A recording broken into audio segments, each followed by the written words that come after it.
Joining me now is Shadow Environment Minister Jonathon Duniam. Jonathon, good to see you. Thank you so much for joining me. I want to start with yet another failed wind farm project. It's, well, as I said, it's 3 shelved offshore wind farm projects in 6 months. I wonder if this is some sort of record here in this country, but what's your response? Well, what's it take to get through to a minister that your plan's not working, that it is actually bad for our country, bad for the economy and indeed bad for the environment? If you've got proponents of projects like this walking away because they just can't do business here, and that is a hallmark of this government. I suspect the non-response in when the proponent walked away from the project was really them just saying, we can't do business in this country, like so many other proponents of projects across the board. But the fact that 3 projects, wind farms, have now been shelved, the fact that they're not meeting their target for renewables as they promised they would, 82% was the amount we were supposed to be getting fed into the grid. We're well short of that by the time that they'd proposed. And of course, that promise you've already mentioned, by bringing power bills down by $275 a year by next year, we're a long way off that. I mean, what is it going to take for these people to drop their relentless zealotry, where they're wedded to green ideology, which is not achieving any of the things they promised or said that it would, or any of the things that we actually need, which is a lower set of power prices across the country and a functioning economy. They are doing everything they can to stop it. And as you rightly point out, Chris Bowen has no idea what he is doing, and this government is all at sea on these sorts of issues.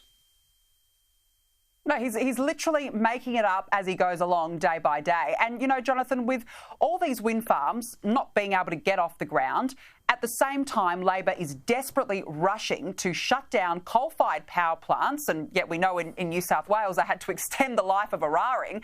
But it doesn't give you much hope, does it, that there is a plan to keep the lights on in this country? Where are we going to get the electricity from? Yeah, well, that's right, isn't it? Yeah, so no new wind, no coal, no new gas projects. Of course, dams were outlawed a long time ago in my home state of Tasmania, courtesy of Bob Brown and that political party, the Australian Greens.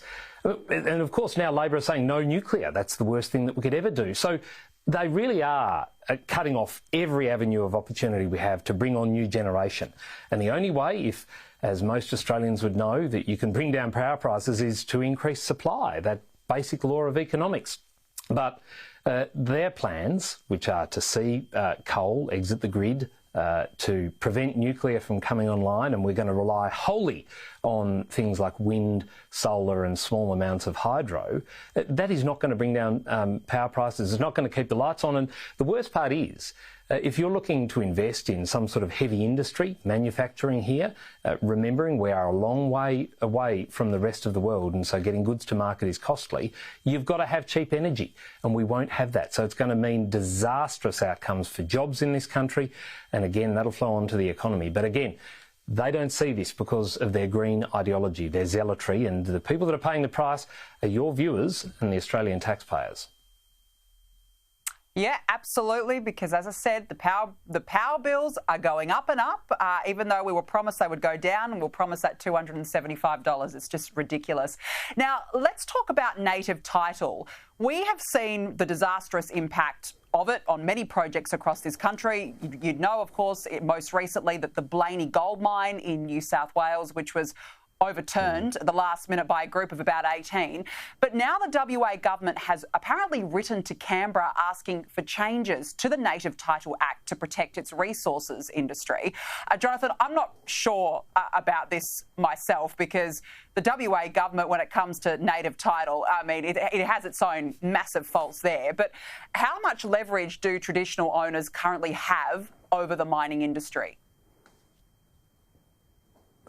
Yeah, Danica, they have an exceptional amount of leverage, as we've seen. I mean, this federal cultural heritage laws, the Aboriginal and Torres Strait Islander Heritage Protection Act, which is a piece of legislation that gives anyone who claims to be Aboriginal or Torres Strait Islander anywhere in the country the capacity to kill off a project, like we saw, as you said before, with the Blaney gold mine, and it's happened elsewhere, and there are claims on foot as we speak, and it is the most flawed, open-ended piece of legislation, something that if we win the next election, we will rewrite. We cannot allow this to continue to be the case.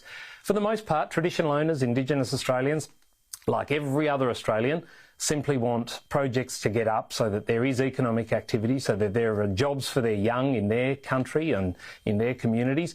That's the kind of thing they want. But there are a select few out there who, in partnership and often at the behest of green activists, groups like the Environmental Defenders Office that Labor give millions of dollars of taxpayers' money to every year, and they go out and they weaponise Indigenous heritage claims, and that puts at risk projects, many of which we've discussed here tonight and previously on the program. And so the leverage is too much, and we need to get the balance right. And again, that's something we, if we are elected at the next election, will get right. And people like Jacinta Price have called it out.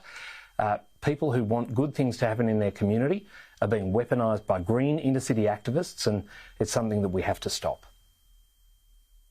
Oh, look, absolutely, we have to stop. And I can't help but wonder, Jonathan, if there is some sort of an agenda here, because we found out last week from the Daily Telegraph that Indigenous cultural conservation claims have targeted 30 mining and pipeline projects, but just 2 renewables projects since 2012. This all ties in, doesn't it? What's the agenda here? Yeah, it's passing strange in it. You can't argue with those numbers, 2 renewables projects and 30 resources projects. It is, frankly, as I said before, the latest strategy being deployed by the anti-jobs and anti-economic brigade, aligned with political groups like the Greens, and they all have different names and they all sound friendly, but they are not. They're insidious groups that seek to shut down our economy.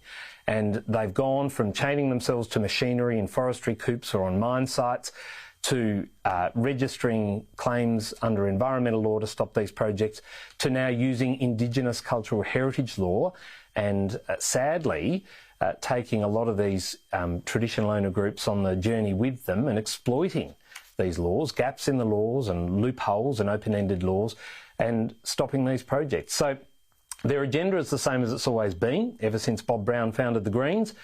They will stop at nothing to stop these projects, and it is bad news for our country. And again, we've got to tighten these laws up to put a stop to their job-destroying, economy-destroying agenda.